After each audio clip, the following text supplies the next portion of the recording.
और इस वक्त की बड़ी खबर दिल्ली से, जहां कांग्रेस ने उपचुनाव उम्मीदवार घोषित किए हैं। उपचुनाव उम्मीदवार घोषित किए गए। खंडवा लोकसभा से राजनारायण सिंह को टिकट दिया गया। रेगांव से कल्पना वर्मा और जोबट से महेश पटेल चुनाव लड़ेंगे।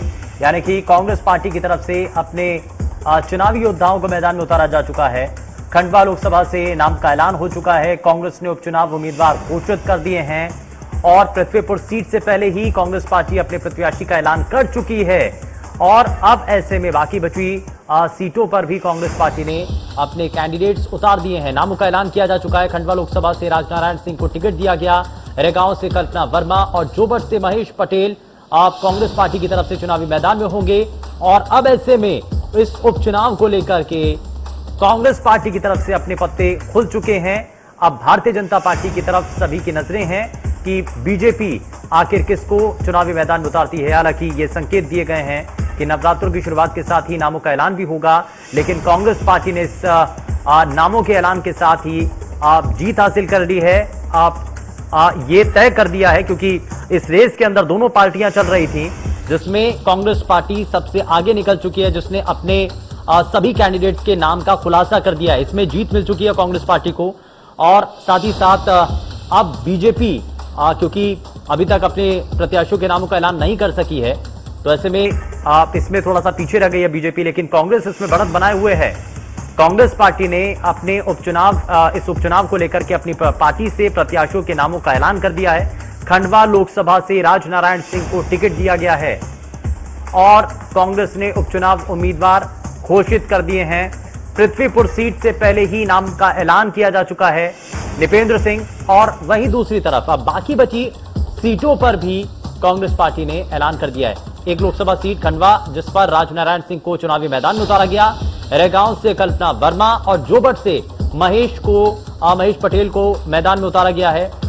तो यहां कांग्रेस पार्टी की तरफ से तैयारियां जोरों पर हैं। उपचुनाव के बाद से ही सभी राजनीतिक दल पूरी ताकत के साथ मैदान में उतरना चाहते हैं और इसीलिए हर किसी की तैयारी है, लेकिन कांग्रेस पार्टी ने नामों का ऐलान कर दिया है।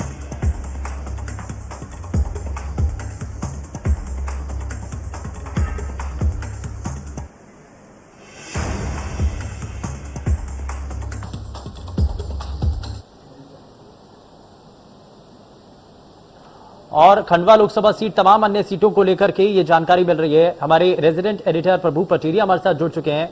प्रभु जी, ओवर टू यू। धन्यवाद।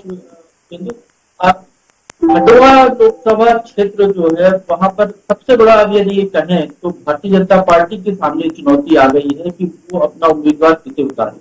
भाजपा अभी तक जो पहले नंबर पर जिस व्यक्ति को लेकर चल रही थी, जो नंद कुमार चौहान के बेटे हैं हर्षवर्धन चौहान, उनका नाम भाजपा के प्रवक्ता से था कि उनको टिकट दिया जा सकता है, क्योंकि नंद कुमार चौहान के निधन के खाली हुई सीट है और वहां पर सिंपैथी वोट गेन करने का भारतीय जनता पार्टी की तैयारी थी।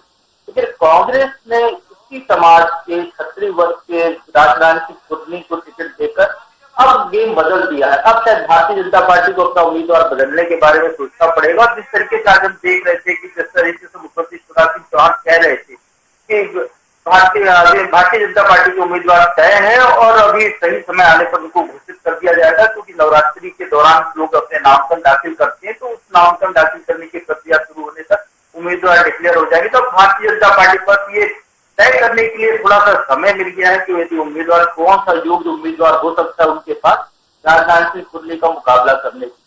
यदि हम रेगांव सीट की बात करते हैं तो रेगांव में भारतीय जनता पार्टी की तरफ से जो जुगल किशोर बागरी पहले विधायक थे, पूर्व मंत्री, उनके निधन से वो हुई सीट है, उनके परिवार में टिकट जाता हुआ दिखाई दे रहा है।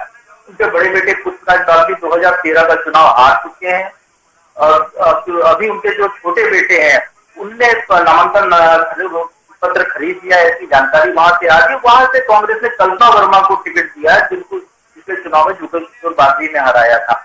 इस तरीके से कांग्रेस ने वहां पर उस व्यक्ति पर दांव खेला है जो एक तरीके से पिछले चुनाव में मुकाबले में था अब, और उनको बढ़त की उम्मीद कांग्रेस वहां दिखाई दे रही है। जोबट में कांग्रेस ने नए उम्मीदवार पर दांव खेला है। यहाँ पर जो कांग्रेस की जो उम्मीदवार थी दावेदार की प्रमुख सुलोचना रावत, वो भारतीय जनता पार्टी में चली गई, तो यहाँ पर कांग्रेस को नए उम्मीदवार को उतारना पड़ा है। ये एक बड़ा यहाँ पर परिवर्तन जो दिखाई दे रहा है कांग्रेस की तरफ से। लेकिन भारतीय जनता पार्टी यदि कहें तो भारतीय जनता पार्टी अब शायद अपने उम्मीदवारों पर मंथन करेगी। आज रात को बैठक हो सकती है और कल तक भारतीय जनता पार्टी के उम्मीदवार सामने आ सकते हैं।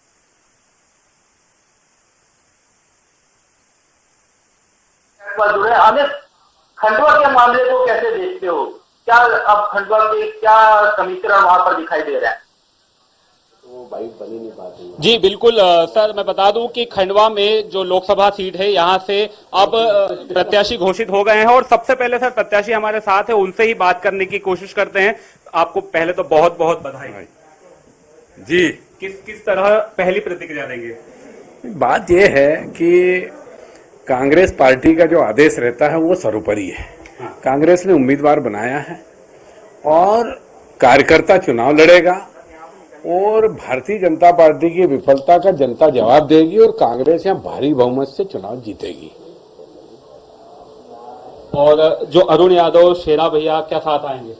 अरुण भाई से बात हुई है, अरुण भाई ने पहली खबर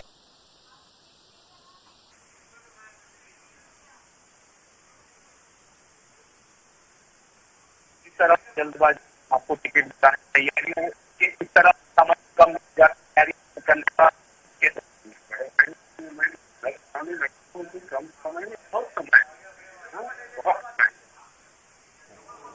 और सारी तैयारी, कांग्रेस की तैयारी बहुत मजबूती से है। किन मुद्दों को लेकर जा रहे हैं? अरे मुद्दे से इतनी भारतीय जनता पार्टी की इतनी विफलताएं हैं।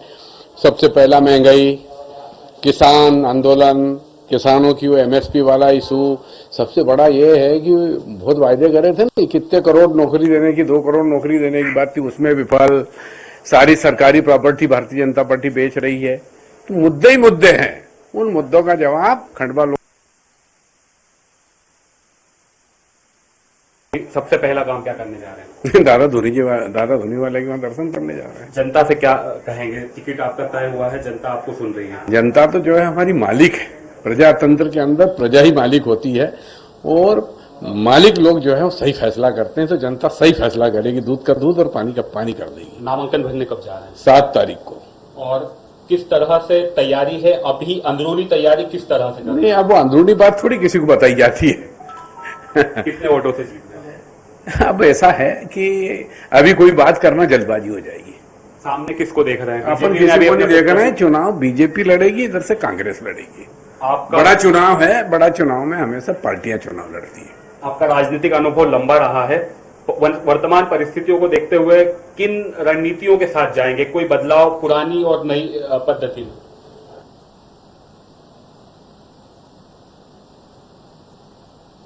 तो खंडवा लोकसभा सीट से जो कैंडिडेट हैं वो यहां नजर आ रहे हैं और उनसे हमारे संवाददाता अमित जायसवाल लगातार सवाल भी कर रहे हैं। लेकिन प्रभु पटेरिया जी, मैं जरा आपका रुख कर रहा हूं क्योंकि खंडवा से जो कैंडिडेट हैं वो ये कह रहे हैं कि ये जो मुकाबला है ये अभी कुछ भी कहना सही नहीं होगा, लेकिन सीधे सीधे कड़ा मुकाबला जरूर है। ये बड़ा मुकाबला है और कड़ा मुकाबला है। बिल्कुल सिंधु, ये राजनाथ सिंह कुर्मी के लिए बड़ा मुकाबला है और वाकई में बहुत कड़ा मुकाबला है, क्योंकि राजनाथ सिंह एक विधायक रहे हैं एक विधानसभा क्षेत्र से और पिछले 2 ही चुनाव से वो बाहर है। हालांकि टिकट वो मांगते रहे, अपने बेटे के लिए टिकट मांगा था, लेकिन पूरी यदि हम लोकसभा क्षेत्र की बात करते हैं, खंडवा संसदीय क्षेत्र की, तो वो पूरे क्षेत्र में उनका वो आधार नहीं है जो अरुण यादव का आधार रहा है। जिस तरीके से अरुण यादव की सक्रियता रही है, वो सक्रियता राजनाथ सिंह कुर्मी की वहां नहीं रही है। तो ये बड़े कांग्रेस ने क्या सोचकर इनको टिकट दिया है, तो कांग्रेस की क्या तैयारी है, ये सारी समीकरण के पीछे होंगे।